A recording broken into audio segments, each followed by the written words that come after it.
you were able to hop on to the last interview that we pretty much did. And again, we're time and time again, we're gonna keep providing more and more value for each and every single one of you. But here today, I wanted to shed a different perspective. I think perspective is everything. I think this world really revolves around perspective. And it's only fair to go ahead and provide you with the information, from people that, a variety of different people that have changed my honestly my whole trajectory inside of my whole trading.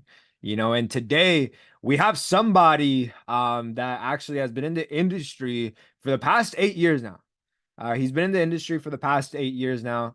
He is one of the co-founders and one of the reasons into why this whole smart money wave pretty much came about inside of the company. He's pretty much one of the people who, grinded it out, that way people like me 3 years afterwards, can go ahead and get provided with the information. So then 5 years after that, you guys here today are able to get inside of the Zoom and be able to get down your learning curve cut, in half.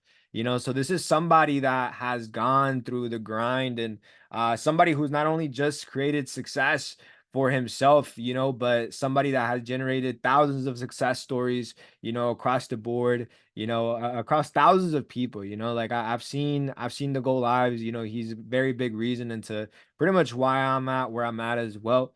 And he's one of the co-founders inside of the trade house movement. But Valentino, are you there? Let me go ahead and unmute you and let's get this going.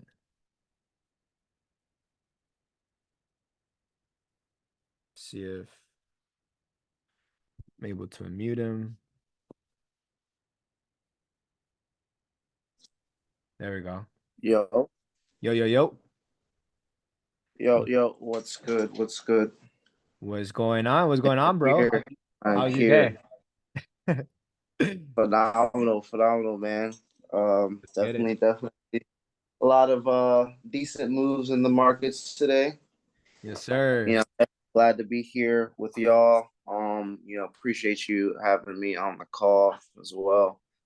Yeah, no, let's get it. Let's get it, bro. Well, today, I have the pleasure to be able to interview you, and get some questions rolling. These questions were formulated out of the group chat, out of Powerhouse. A lot of the students, they've been meaning to ask you this, and even myself. So it's a pleasure to be in the side of this call with you here today. So let me go ahead and get this pinned and get it going for everybody. So let me know once you are able to see Valentino. Now y'all should. Okay, cool. We got it going. Awesome, awesome. So, before anything, I know that I said you got 8 years in the game, right? 8 years inside the game. It's been some time. Even every time I say, like, I'm going on my fifth year already this year, and I already feel old. So I've been through a lot. Like this is the second time that I've been able to see the volatile markets. But you've been able to see a lot more than me, pretty much at this point. So go ahead and talk about your journey, like beginning into this, bro. Because I think before we even get into the good stuff, like I want them to get to know who you are, who's Valentino, like how'd you come about trading, and what has made you come this far to begin with. Oh man, shoot. The beginning of my journey, bro, was through network marketing. I started off at a really young age wanting to learn how to make money online, Mhm. seeing people do it. I'm like, yo, like, how are people doing this? At the time, trading wasn't even on my radar screen, right? As Kevin Trudeau likes to call it. Like, it just completely wasn't on my radar screen. But I knew that I wanted to make money online, Mhm. and I came across someone that a lot of us know, Banks. He's someone that I knew since I was like 16 years old. And I saw he was doing something online, reached out to him, didn't make any money doing that. Um, but I did gain experience in learning like about personal development. And then I came across the law of attraction, right? Came across the law of attraction, and I really started putting my focus into like how can I really make money online. And my first instance of making money online was actually through eBay. Mm, You know, I was selling stuff online, selling stuff on eBay, and that was my first time making money, you know, online. And that's when I like my belief level really rose when I saw like, yo, all right, like, you know, man's got some sales going, man's got some yeah. profits coming through. And I did that for some time. I actually did it before I was old enough to have an eBay account, Mhm. you know. And so I had to put a fake birthday, like I had to put a fake birth year to be able to set up the eBay account. And at the time, eBay, you had a max limit of how much you could make per month gross without a verified account. Mhm. And so I verified my account, sending my ID and everything like that, completely forgetting that, yo, when I made the account, I wasn't 18. Like I'm 18 at the time now, you know, graduated high school, everything like that. And my account got shut down because they saw like, yo, your ID doesn't match the information on your account. And like it's so crazy because that time in my life, I felt like, yo, like what the fuck am I gonna do? You know, like that's where all of my money was coming from, you know. And it was truly a blessing in disguise because when I was making this money on eBay, I had came across the idea of trading through YouTube, Mm, right? And I'm like, okay, that's pretty dope, you know, but I was doing good for myself then that I just didn't actually pursue it. I was looking at little videos here and there, learning about basic stuff. But because I was in a sense comfortable, I didn't put in the time needed to learn what it really was until that happened. You mm, know, and it's crazy because at the time I'm thinking like, yo, everything's turning upside down, right? But it forced me to actually look into trading a lot deeper. It forced me to look into trading, and I started off on YouTube University. That's where I started learning basics of how to read candlesticks, mhm. and all of that good stuff. But I'm someone that truly believes in like if you want something, you got to be willing to spend money and invest into it. Like, Yep. you can't just if I mean, I'm sure you can, it's possible, but if you're serious and you want to see real results, you got to be willing to spend money to learn how to properly do something.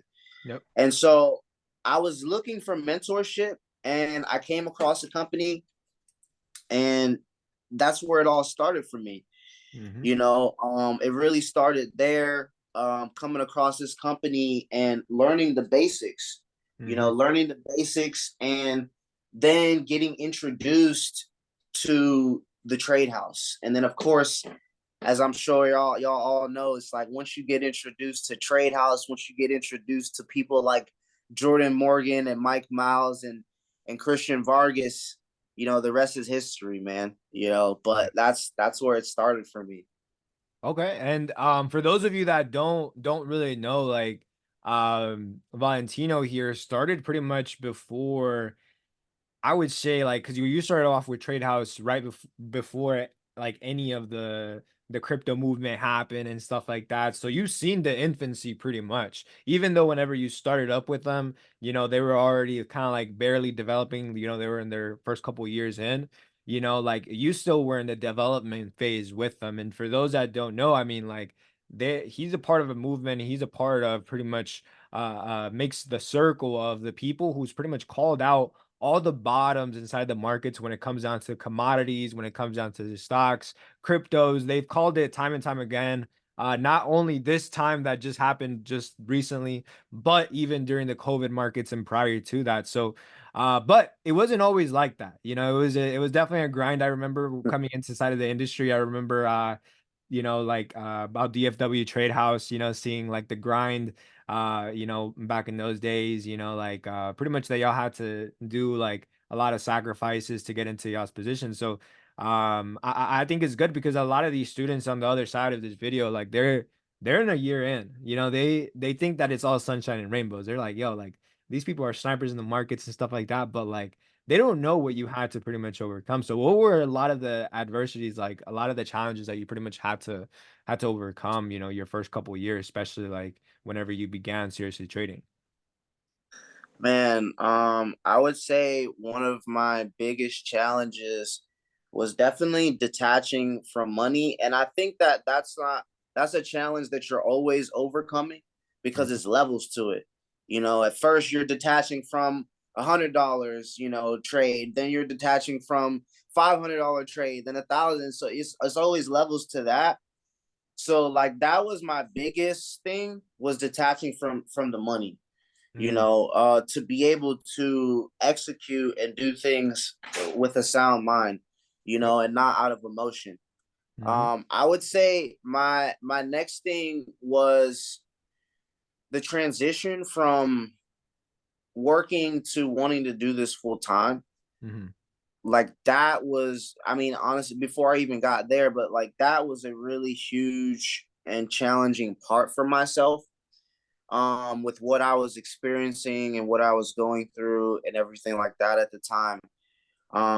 But I would say the aspect of learning things was not one of the hardest parts. mhm, It was for one, being willing to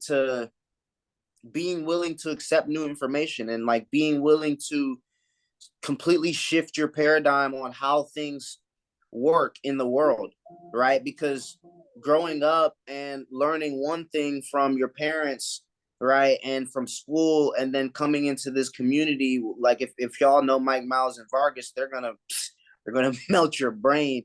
It's like they completely shifted my perspective on so many things, on everything, the way the world works, money, the potential within ourselves. That was a another huge thing, because my mother, she was a school teacher, and she was very big on school, and I have two siblings that both, they didn't graduate high school. And so for me, it was a lot of pressure, like my mom wanting me to be that one that graduates high school and goes to college, because your parents, they want to have a child they can brag about, like, oh, my child's in college or in school for this or that, or graduated and got this or that degree. I would say that was also a challenge, because when I first got into this, I was right out of high school, and so automatically my mother expected me to go into college, and she expected me to take the whole corporate route and everything like that. And it was pretty tough, really explaining, like, yo, that's not what I want to do, yep, and getting through this, not having people believing in you, it can make it more of an uphill battle. But I think that that's something that we all face in one way or another when it comes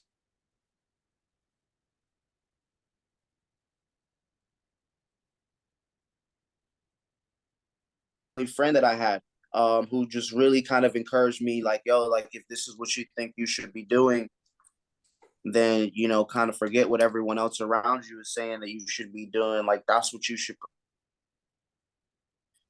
so that was a huge challenge for me. That was a huge challenge for myself. My mother, yeah, she's someone that has really strong opinions on the things that she believes in, as I'm sure all of our parents, so it's like being that one that's like, yo, no, I want to learn this. I want to learn forex, I want to learn this yeah, trading thing. She's like, what? Like, you're wasting your time, you know but fast forward, it's like now she's been able to see the impact that this has had, not only for myself but for her. I'm grateful that I continue to keep pushing. But honestly, more of my challenges in this was like personal stuff, Mhm.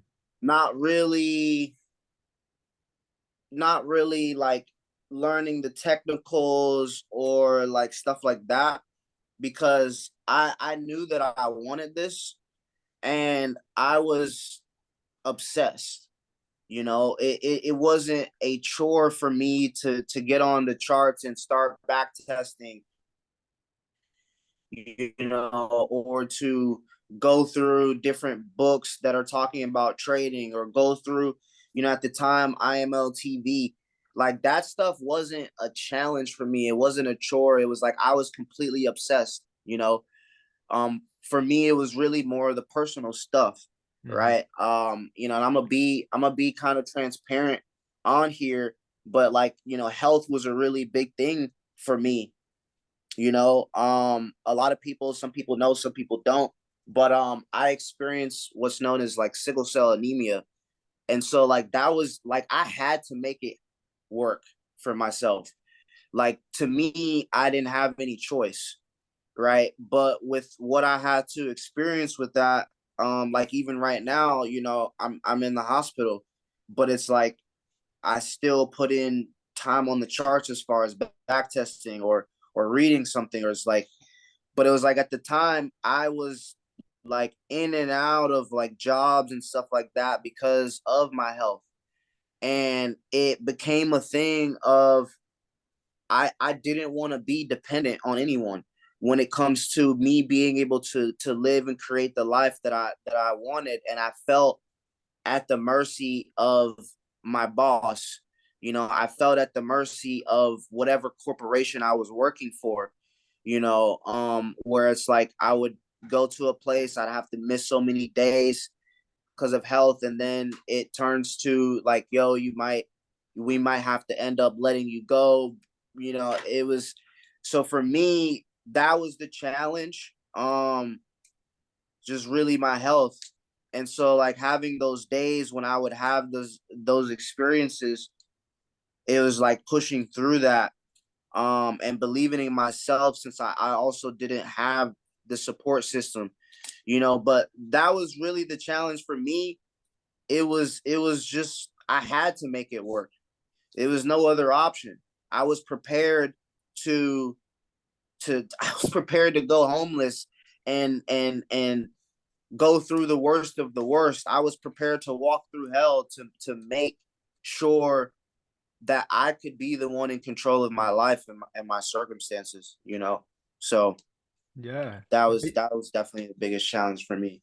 No, and first of all, I just want to say I appreciate you. Like he just said he's at the hospital right now and he's like taking in his time, energy, and everything, to make this happen and provide each and every single one of y'all value. So that way each and every single one of y'all get supplied with a breakthrough that he literally gets no benefit for. So it's like that's some real stuff right there.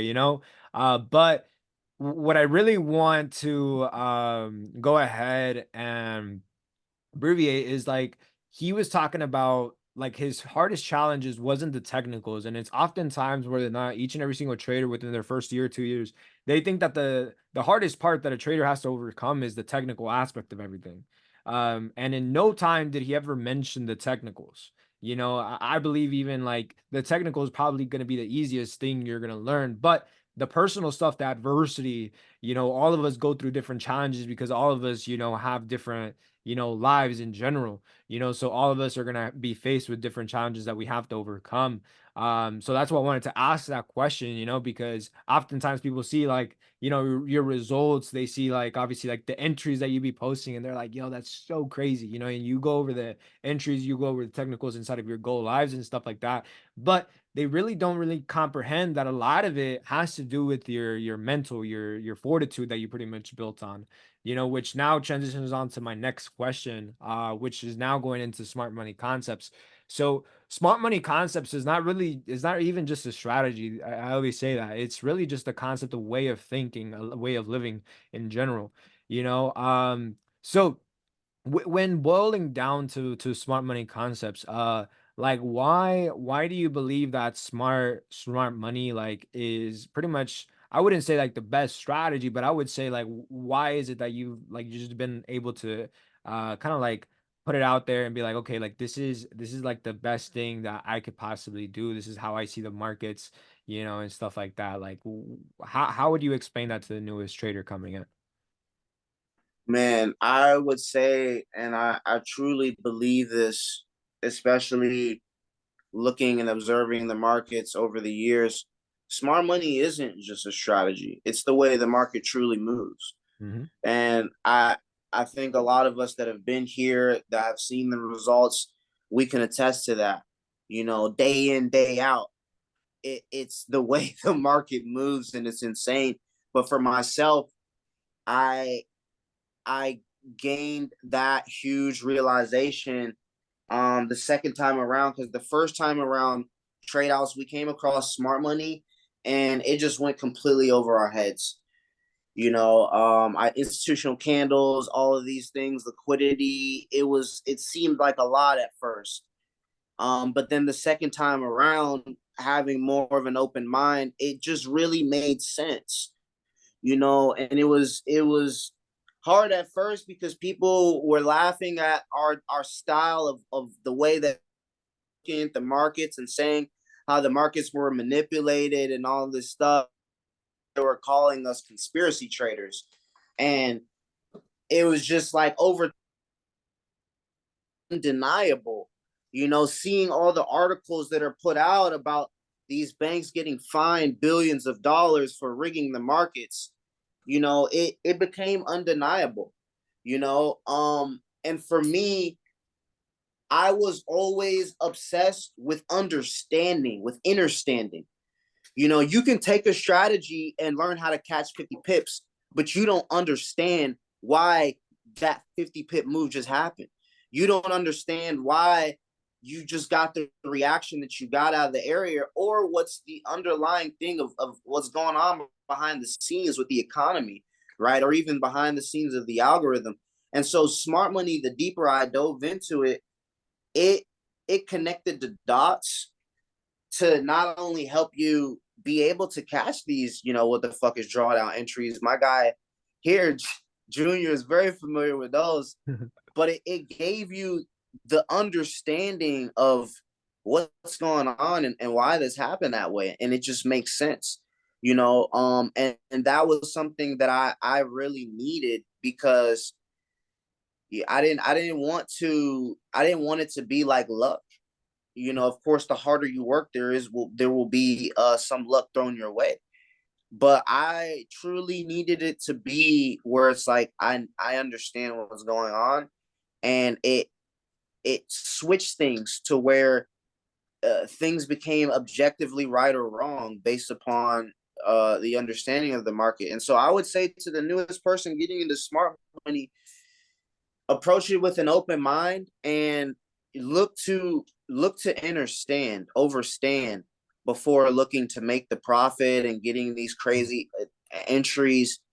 It's like that'll come from knowing what's going on. Like for y'all that tune into my sessions, and volumes being a huge thing, but when you're looking at Wyckoff, you're looking at volumes and you see them spring the low with no volume behind the move. It's like it's literally telling and it's painting a picture like, yo, this is where they're capping. This is where they manipulated the move and there's no real buyers or sellers behind that move. And then you see it go the other way. It's like day in, day out, it just became undeniable. Even as I took losses, and being able to understand why that trade was wrong, Hmm. especially also coming from a retail background where the first couple of years of me learning how to trade, I was learning double tops, double bottoms, what I'm saying, head and shoulders patterns. And it's not to say that you can't make money with any of those things, because for people to believe in it, it has to be right sometimes, right? It's like that's how they draw people in. They have to induce these buyers and sellers through the different market patterns, and it just made more sense. And I remember when I first came across it, it was the thought of like, okay, why are they targeting me? It's like, the markets are targeting you, they're targeting here. But over time, you learn it's not even about that. They're not after your standard lot, your five standards. Even if you drop in 10, 20 standards, it's much larger than that. It's understanding that, yo, guys, we have at our fingertips the ability to print money. Yep. It makes sense that that would have to be manipulated and controlled in some type of way, because the system thrives off of people being unaware. The system thrives off of people being under some sort of control, and it's like, okay, it just makes sense. Not everyone can be a multimillionaire, not everyone can be a six-figure earner, a billionaire, right? They need people at the time, especially even way more than now, because we got AI now. But it's like they need people to be at the store ringing up the groceries, someone to take your order, someone to wash your car, or whatever the case may be, right? Those people, they need people to be there for that. And so because of that, we can't just have anyone coming along willy-nilly just jumping into the markets and making all this money, right? it's Yep. it's nothing personal, it's business, and it just makes sense. Mm. It really just makes sense. And so when you can accept that, because we tend to have this phase of being in denial, this cognitive dissonance, right? When we can grow past and accept that, okay, things are structured and orchestrated in a certain way, then you become willing to learn how to take advantage of it. And that's what smart money is. Smart money is being able to see how and why it's orchestrated, and then being able to position yourself accordingly to then take advantage of any move. And it's like seeing smart money not even just on the charts, but in real life, in real life, in real time, right? It made it more undeniable. Like in 2020, when we trade house, we were talking about how things were going to crash, right? And that was from a technical understanding of seeing what it is that we see on the charts, but then being able to understand that, okay, if things are going to crash, something has to happen in the economy, right? Something has to, like, and we didn't know at the time what it was going to be, Mm. right? But it's like, yo, from looking at this chart, from what we understand, right, things are going to crash. If things are going to crash, then that means something is going to happen in the world to cause this. And that's when the pandemic hit, right? The pandemic, because that was a lit time. But we were able to call bullshit on all of that because of understanding the markets. And it's like, okay, well, if the markets are manipulated and we're making money off of understanding the orchestration behind that, then all this stuff has to be too, all of it, right? And we were telling so many people, it's like, yo, no, this is follow the money, this is just another money play. Like they made so much money off of Pfizer. But it's like, yeah, man, once you get into smart money and then seeing it on the charts, and then you embody what we talk about when it comes to observing the masses and doing the opposite, right? Buying the fear and selling the greed, you start to see it every single day, and it becomes more than just a way that we're looking at the market. It becomes like, yo, I'm seeing through the matrix. If y'all have ever seen that movie where he's got those shades on, right? And when he puts the shades on, it's like he can see past all the bullshit where it's like, buy, buy now, consume, but then when he takes the shades off, it's just like a regular world, is advertisement. But you put the shades on and you can see through the BS of the world of the matrix. And that's what smart money is to me. And that's why that's why to me that, like, this is the way, when it comes to not only being able to crush it in the markets, but when it comes to being able to position yourself and be it 10 steps ahead in the world, following the money, observe the masses, do the opposite. No, yeah, 100%. And I think it's funny how Valentino was talking about like even as smart money traders, they had to overcome adversity. And I remember because I barely started studying smart money around early 2020, so right whenever the pandemic hit, right before it. And I remember those times as well. A lot of people wouldn't really believe in smart money. They would talk down on it. They'll be like, "No, you're a conspiracy theorist," whatever. And over time, planned out that we were pretty much right. And then now, I think just last year there was a wave of people getting into smart money just because they realized they're like, whoa, like, these people were right. But curious enough, all those people, even though there was a lot of traders that transitioned on from a retail way of thinking to thinking in an institutional way and applying the smart money logic and stuff like that, a lot of them still missed out on a lot of the bottoms that just recently happened with crypto. Hmm. So what was something that, I mean, there's also an edge that comes into that. So what is that edge that you would say that you preferably would say that you have, over also other smart money traders? Because there's a lot of people that will claim they trade smart money, but I think everybody as a trader has an edge. Hmm. I would say experience and market structure. Mm, Like market structure is it makes everything clear as day.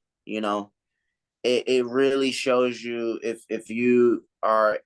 I mean, and at the time, volumes too. Like I was mentioning, just being able to see that climax, that selling climax, right, and understanding behind Wyckoff what composite man is. uh-huh. The composite man, and how it just was like we got to really pay attention to the world and what's going on. Because that was the perfect time, because that was when the fear was the highest at in the markets of crypto, in the world of crypto. That's when the fear was the highest, because we had the FTX stuff going on. Yep. And I like to say that the markets are a direct reflection of human consciousness, right? Because the markets, it's literally mirroring and embodying human interaction, right? Whether that's through actual us, the retails pressing buttons, or whether that's through the AI as well, because it's an algorithm, but it's an algorithm that is also created by humans. And so the markets are a direct reflection of human consciousness.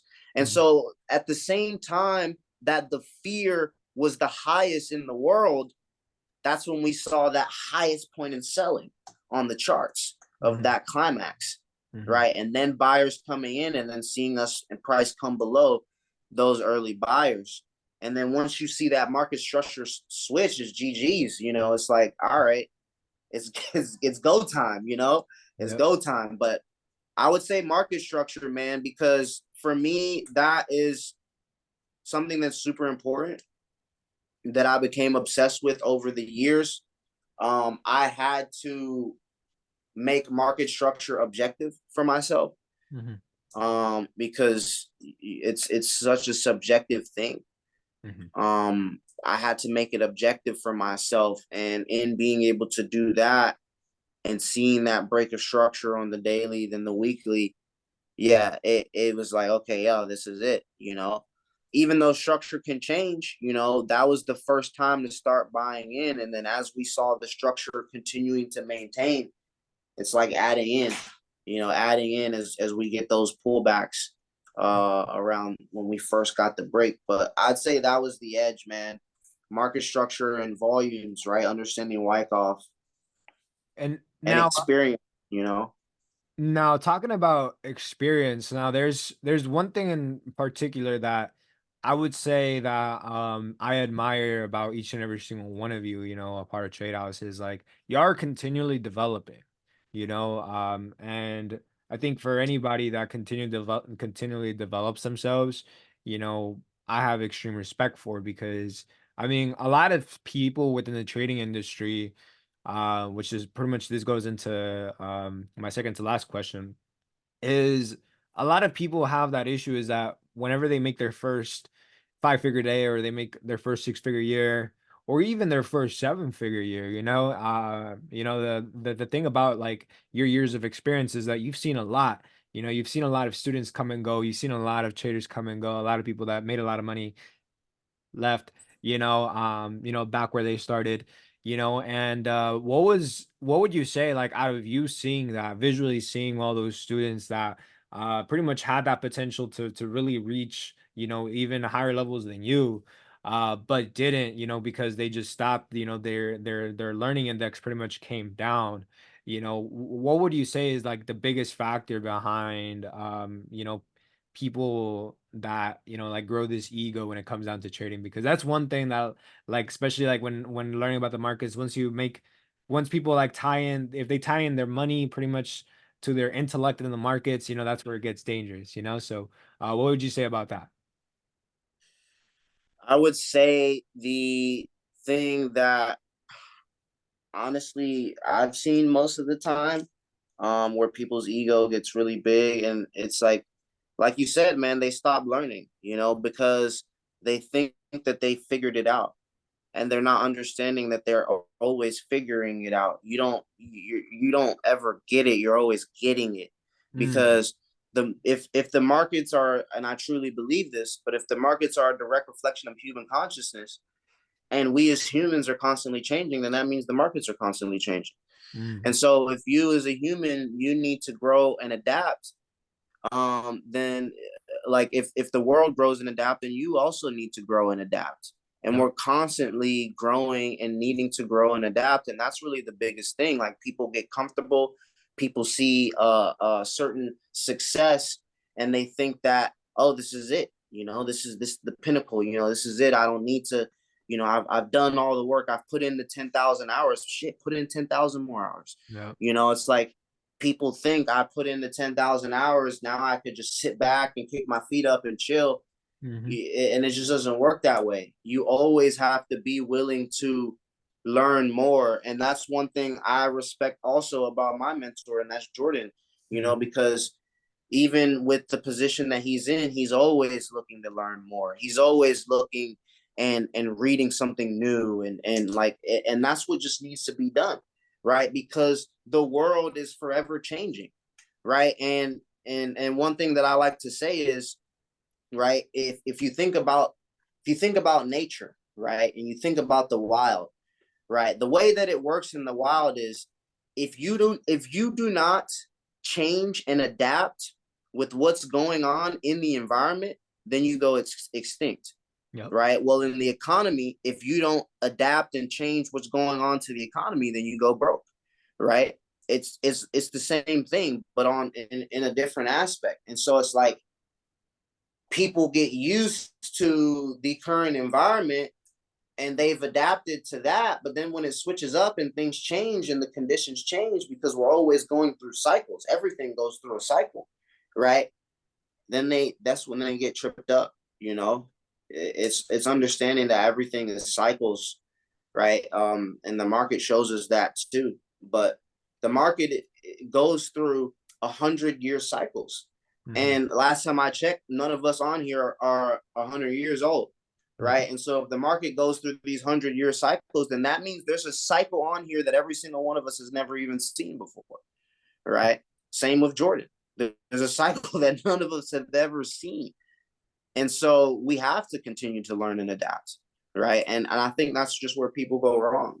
They think that because things worked in this period or whatever the case may be, it's like, they're sitting on their high horse and they don't got to take any new information. And it's just a false narrative. yeah. No, and that's completely true. I mean, I've always agreed with that. Like for me, like I've always continually seen, even people like Zach study each and every single day, Siva as well. And I always say success is no mistake. It's always very intentional, and it's very deliberate, and this transitions on to pretty much my last question, for you. And I think there's not really a better time to ask this than now, because we obviously seen a change in the markets from today to from last year. Things are very much different. which also a lot of traders right now, we're starting to see this thing, which is called FOMO, right? We're starting to see FOMO kick in, Mm-hmm. and a lot of the people like yourself that has been in the markets like from the very beginning, you're looking at all these people that are catching FOMO and you're like, I knew it, you know? And there's still obviously some ways to go, even with the outs and stuff like that. But oftentimes this is where a lot of traders and a lot of investors shoot themselves in the foot during these times, and this is where they think that they catch bottoms, but this is where they really catch tops. uh so what things can you recommend, for newest traders or newest investors getting into the markets, that way they avoid the mistakes of shooting themselves in the foot during a bull cycle? Technical wise, Anything. okay. On a technical aspect, I would say, I mean, volumes.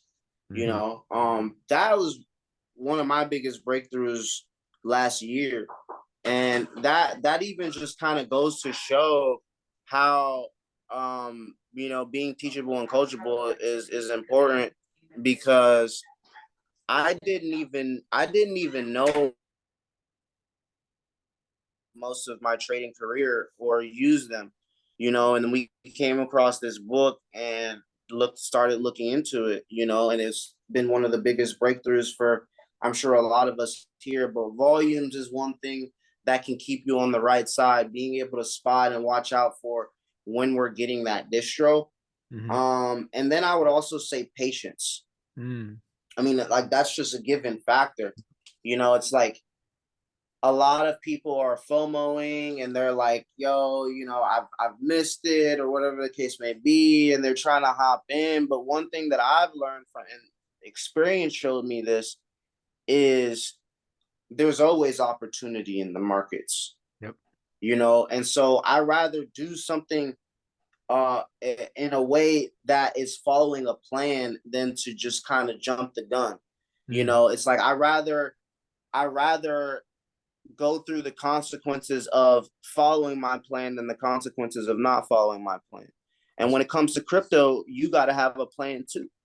Yep. And so for myself, it's like certain things I would need to see a big enough pullback to even to try to add on to that, because it's like at any time we could start getting this distro, right? And we could see the markets pull back, and like you said, you buy a top.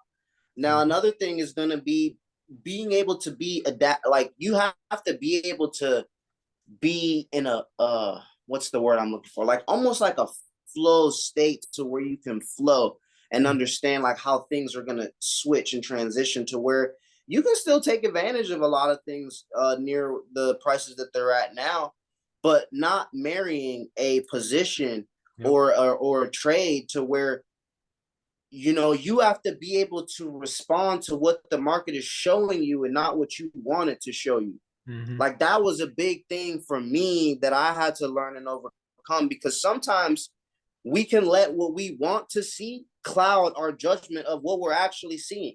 And Hmm. so I would say, with the opportunity that's still there, projects that look good, look into them. Does it make sense long term?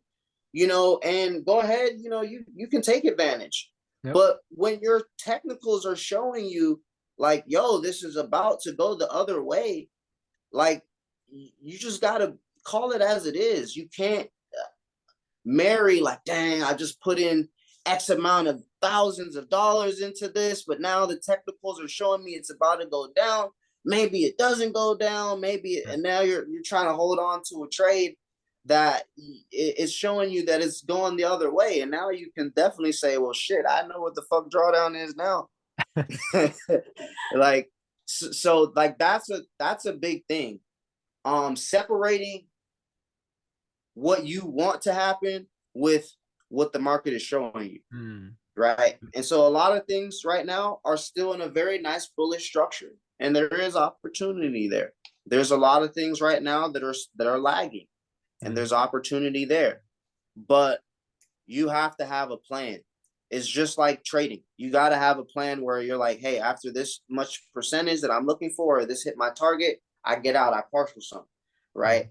Or if the market switches up structure, all right, maybe you took a little loss, 10%, 15%, maybe 20 or more, whatever. Close it, and wait for that next opportunity where the markets are objectively showing you, okay, we've switched the structure back.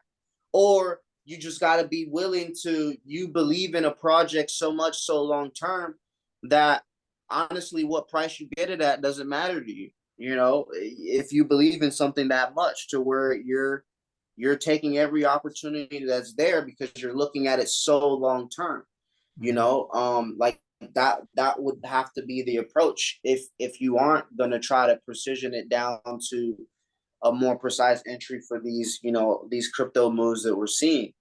Yep. And so I have projects that are more in and out that I'm looking at, and I have projects that are so long term that I believe in this so long term that every any bullish break that I can see on a higher time frame, I'm willing to put money into it. Yep. And it's just going back to the basics of using investment capital, which is money you can afford to lose that won't change your immediate lifestyle. So it's not going to affect your rent. It's not going to affect your car note. It's not going to affect anything important that you have to take care of, your family, putting food on the table, right? You always want to use risk capital, right? And so a lot of the times when we're making these decisions, or if people are FOMOing in, they're doing it with amounts of money that they're not truly okay with losing, or they wouldn't be okay with it seeing going against them. So that's super important, right? You have to be okay with that possibility. But yeah, bro, those are the number one things that I would say. Mhm. Um Oh, yeah. But like if you're thinking long term enough, and you guys, if y'all are familiar with that chart that we shared, 2026, we should see a move going into 2026. That's my thought process. Mhm. That's what I'm looking to hold till but till then, it's following price. It's following price and following what the markets are showing us. Yeah. Well, I appreciate you so much, Valentino, for all the time and everything. I know that you're right now at the hospital and everything. And first of all, I appreciate you for doing that. And for everybody inside of this call, can y'all just say thank you inside the chat, and show some appreciation to my boy right here. And second of all, let's do this. So I'm actually we have a new welcome to the new powerhouse community and everything, and I'm gonna add Valentino inside the chats right now. And once I add him, I want each and every single one of you to go ahead and drop something from your notes that you went ahead and learned from him, because as a mentor, I know that there's no greater feeling in the world than knowing that you got on the call and you provided value and these people took that value and then went ahead and applied it, but once again, Valentino, I appreciate you for everything that you're doing, and I hope each and every single one of y'all run y'all's day, and let's get it.